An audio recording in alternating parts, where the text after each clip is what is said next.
श्रीमान् वेङ्कटनाथार्यः कवितार्किककेसरी वेदान्ताचार्यवर्यो मे सन्निधत्तां सदा हृदि. गोतास्तुतिः श्लोकम् 2.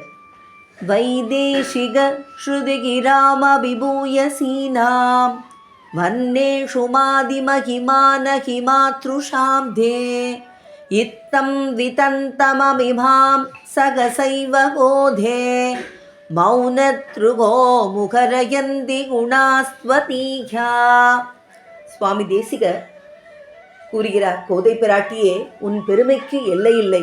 எல்லையற்ற வேதங்களும் உன் பெருமையை பேசத் தொடங்கி வெற்றி பெறாமல் நிற்கின்றன. இத்தகைய உன் பெருமையை இந்த சிற்றறிவினன் எவ்வாறு சோஸ்திரம் செய்ய இயலும்? இதை நன்கு உணர்ந்துதான் பேசாமல் இருக்கிறேன். ஆனாலும் உன் கல்யாண குணங்கள் அந்த மௌனத்தை கலைத்து பேச வைக்கும் ஆற்றல் படைத்தன. அக்குணங்கள் ஓய்ந்து நிற்கும் என்னை வலிமையாக இழுத்து விரைவில் உன்னை பற்றி துதிக்க முயல்கிறேன் என்று கூறுகிறார் தேசிகர்.